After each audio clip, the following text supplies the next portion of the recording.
आणि अमित शहा भेटीच्या आधीच जैन बोर्डिंग जमीन व्यवहार रद्द झालाय।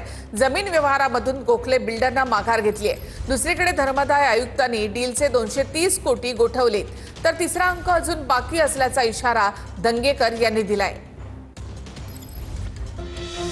जैन बोर्डिंग प्रकरणी गोखले बिल्डरने रविवारी रात्री अचानक माघार घेतली आहे। ही डील आता रद्द झाल्याचं जमाय। विक्री प्रकरणातून माघार घेत असल्याचा मेल गोखले बिल्डरने बोर्डिंगच्या ट्रस्टींना पाठवलाय। डील रद्द झाल्याच्या मेलमध्ये काय आहे तेही बघूया। नैतिकतेचा मुद्दा म्हणून या व्यवहारातून आम्ही बाहेर पडतोय। जैन धर्मीयांच्या भावना आम्हाला दुखवायच्या नव्हत्या।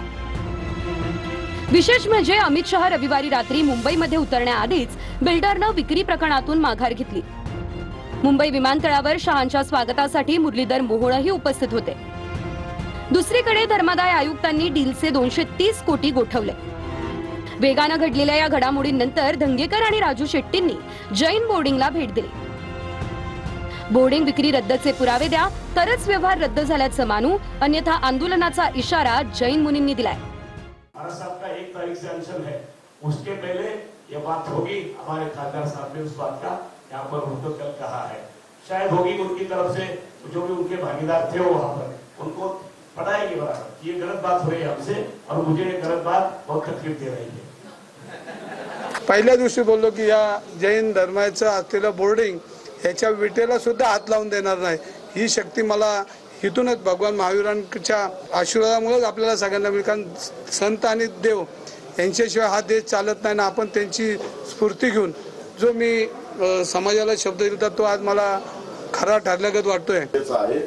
आणि जोपर्यंत व्यवहार रद्द होऊन पुन्हा पूर्ववत या 3.5 एकर जागेवर एचएनडी बोर्डिंगचं नाव लागत नाही, ट्रस्टचं नाव लागत नाही, तोपर्यंत आमचा लढा संपणार नाही। आमच्या आंदोलनाच्या ऍक्टिव्हिटी ज्या चालू आहेत त्या तशाच राहणार। जो चैरिटेबल ट्रस्ट होता है ना, उसका मेन अध्यक्ष चैरिटी कमिश्नर होता है और नियंता वो होता है। जब ट्रस्ट बोगस कागज बनाता है और बोगस डील पेश करता है तो चैरिटी कमिश्नर को, सीएम को और यहाँ के सांसद को, विशेषकर चैरिटी कमिश्नर को उसे रद्द करने का उसके पास में अधिकार है, क्योंकि उन्होंने बोगस कागज बनाए हैं। उन्होंने पूरा मंदिर ही गायब कर दिया है। लेकिन यदि 1 तारीख के पहले इस पर डील कैंसिल नहीं हुई तो 1 तारीख से पूरा देश इस पर आंदोलन करेगा, ऐसा मैं आपको आह्वान करूँ। या प्रकरणी दंगेकरांनी तिसरा अंक बाकी असल्याचा इशारा दिलाय, तर काँग्रेसने मोहोळांच्या राजीनाम्याचीही मागणी केली आहे। कोणाला जर खुमखुमी असेल आणि माझ्या विरुद्ध वैयक्तिक टीका करायची तर मला खुलं आव्हान आहे की आता तुम्ही माझ्याशी लढाच। कारण शेवटी आता मी योगींचा आशीर्वादच घेतलेला आहे आणि आता लढणारा कार्यकर्ता म्हणून माझी जी ओळख आहे ती करणार आहे। मुरलीधर मोहोळ जे आहेत हे त्याच्या मागचे सगळा कटकारस्थानाचा भाग होता। यांचा केंद्र सरकारमधून राजीनामा झाला पाहिजे आणि त्यातलं जे काळबेर आहे हे बाहेर आल्यानंतर तो व्यवहार शेवटापर्यंत जाऊ शकत नव्हता। आता मोहोळांना वाचवण्याकरता कुठेतरी हा जो असणारी जी खरेदी आणि सगळा जो करार आहे हा रद्द करण्याचा खटाटोप त्यांचा चाललाय। मोहोळचं प्रकरण अधिक प्रकर्षाने आलं, कारण मोहोळांना जर मुख्यमंत्री पदाची स्वप्न पडत असतील तर मोहोळांचा पण कार्यक्रम लावला पाहिजे की लावला गेलाय व्यवस्थित। अर्थात याचा अर्थ मोहोळ निर्दोष आहेत असं अजिबात नाही, मोहोळ दोषीच आहेत।